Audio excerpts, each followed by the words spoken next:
The once sacred concept of free speech is exposing a division among conservatives in President Trump's second term. Republican Senator Ted Cruz criticized the FCC chairman for threatening to take action against Disney and ABC over Jimmy Kimmel's remarks on the Charlie Kirk killing. He called it, quote, unbelievably dangerous. And those remarks by Cruz have sparked a debate among other Republicans over injecting politics into the First Amendment. Absolutely inappropriate. The government's got no business in it, and the FCC was wrong to weigh in, and I'll fight any attempt by the government to get involved with speech. I will fight. Without a question, I believe in free speech. There's a thin line between free speech and when it crosses a line and causes violence. And when you start calling someone fascist, this is the negative stories that have been played about him. There is a problem at some point, and some people have to be held accountable. Joining us now, NBC's Dana Griffin in Phoenix, Arizona, outside the headquarters for Charlie Kirk's Turning Point USA. Ashley Parker is staff writer at The Atlantic and an MSNBC political analyst. Stuart Stevens, chief strategist for Mitt Romney's 2012 campaign and a senior advisor to the Lincoln Project. Welcome, everybody. So, Ashley, there is quite a difference between Senator Paul saying that the government's got no business regulating speech and Senator Mullins saying some people have to be held accountable. What can you tell us about the divide that's emerging here among conservatives? Well, it's a fascinating divide, because if you are a true free speech absolutist, then you, like Senator Paul, are deeply worried about what's happening now, about the government policing speech and about certain types of speech, which may be abhorrent, still being protected speech. So you are seeing some of those voices, including with prominent conservatives. But more so, you are seeing people who previously would have argued for that when it was the Democrats, when the tables were reversed, basically saying, I mean, Peter Baker put it quite well in the New York Times, that it's basically speech. It's not hate speech. It's speech that President Trump hates. And there is this sense that if you, say something that the president and his allies don't like, there is an increasingly clear sense from the president himself, where he is saying the quiet part out loud, that you deserve to be punished, you are not protected, and you will be punished. So there is a divide, but I don't think it is as big as a divide as we might expect if you were to go back and look at what some conservatives and Republicans have been saying for years. So, Stuart, the Wall Street Journal today said that Senator Ted Cruz, by saying that the move by the head of the FCC is right out of Goodfellas, a mafioso movie, is his finest hour. You see the headline there, Ted Cruz's finest hour. But where do you see this going? Well, actually, I think the mobster analogy is very apt. You know, there was a famous Sopranos episode where a couple of guys who were eager to curry favor with Tony went out and whacked somebody without his permission. And that's kind of what Brendan Carr did. And Brendan Carr, he's so desperate to get approval and acknowledgement from Trump. Had he just shut up about this and let this play out, there's a good chance Disney might have done this anyway. Now they've turned it into this classic position where they can't back down. But, as far as Senator Mullins, the greatest example of inspiring violence would be what Fox News and Newsmax did over the insurrection. And we know that they were lying. They have admitted that they are lying. They've paid fortunes in fines to settle these lawsuits. So if we're going to, do we ever think about, if we're going to, there will be a Democrat in office? And if they're really going to go by these rules, shut down Fox, shut down Newsmax, because they are the most egregious admitted liars in this space.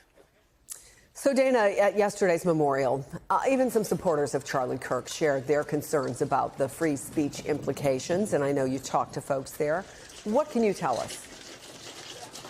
Yeah, well, Chris, we got a mix of opinions there. A lot of people tell me that they were furious about what Jimmy Kimmel said, claiming that Charlie Kirk's alleged killer may have been tied to MAGA. They tell me that was wrong, but they also said that Jimmy Kimmel had every right to say it, but they believe that consequences come whenever you say something that a majority of people or a subset of people do not like. And we talk to people across generations, old and young, both having that same opinion that, regardless of what was said, you do have a right to say it and no one should be silenced. Listen to what else they told us.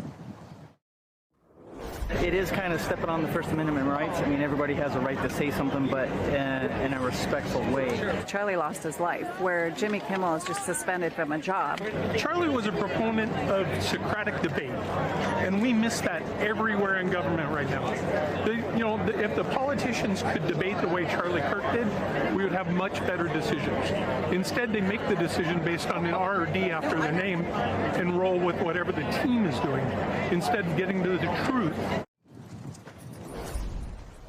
And even the theme of free speech came up in the service yesterday. Don Jr. also bringing up the point that, we should debate and you should not sink to violence, but you win with your words, and that should not be something that is taken away from you. And, there are even concerns when it comes to other members of the media.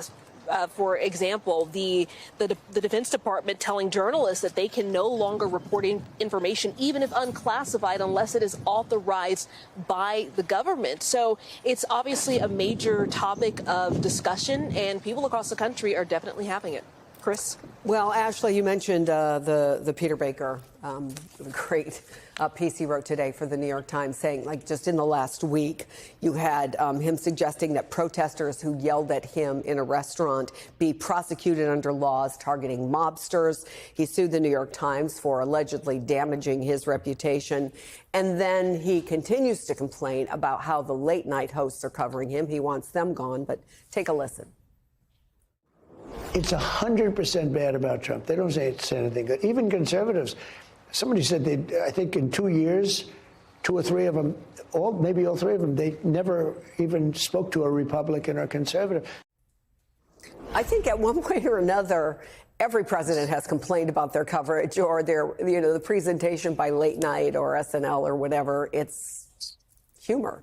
But is Trump going so far to suggest that it's okay for the FCC to threaten networks if their coverage isn't to his liking?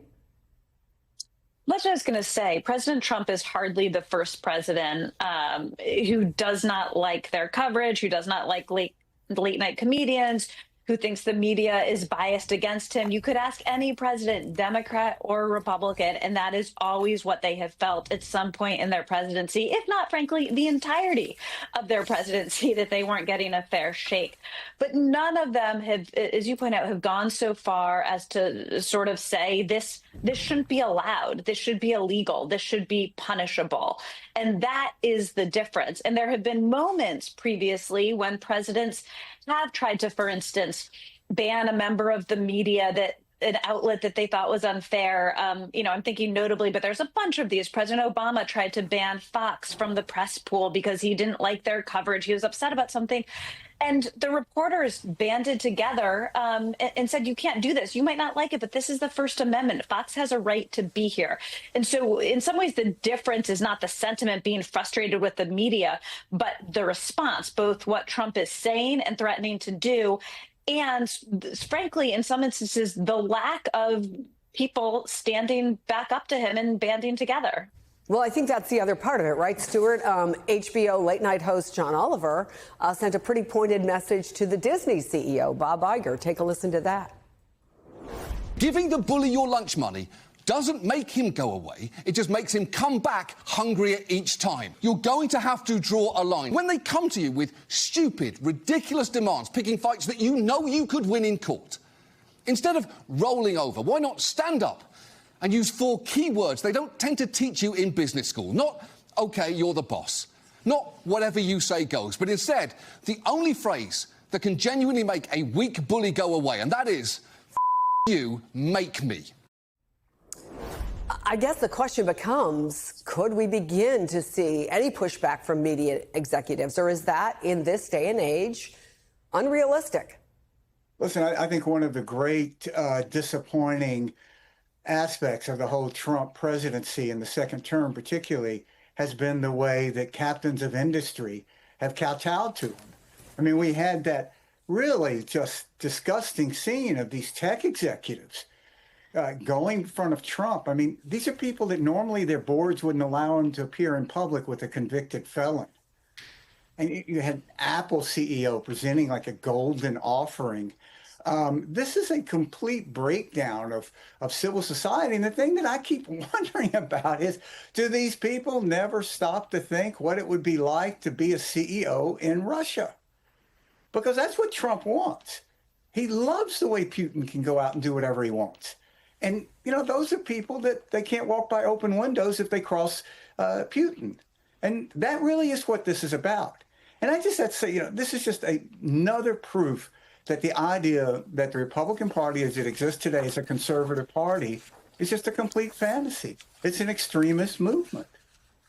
Stuart Stevens, Ashley Parker, an important conversation to be continued. Thank you both.